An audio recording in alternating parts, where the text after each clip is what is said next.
lalong-lalo na ng mga Katoliko. Sana din umabot tayo sa punto o nandoon na tayo sa pagsasabi nating hindi kumpleto ang linggo mo kapag walang Eucharistia.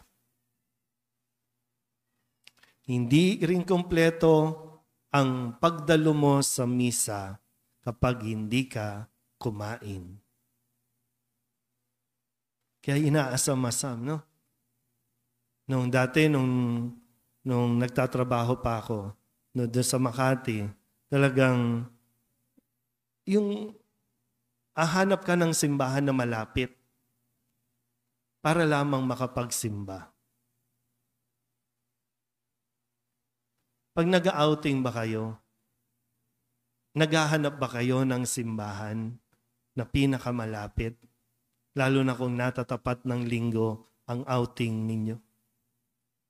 Hinahanap-hanap ba ito? O pwedeng, okay lang yan. So nasaan ba yung attitude natin sa banal na Eucharistia? Okay lang na wala. Pag-isipan natin ng mabuti, no?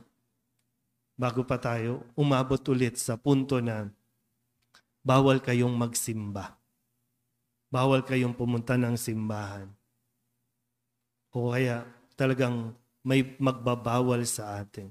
So habang may pagkakataon, kapag binigyan ka at ibinigay ni Jesus ang kanyang katawan, tanggapin mo.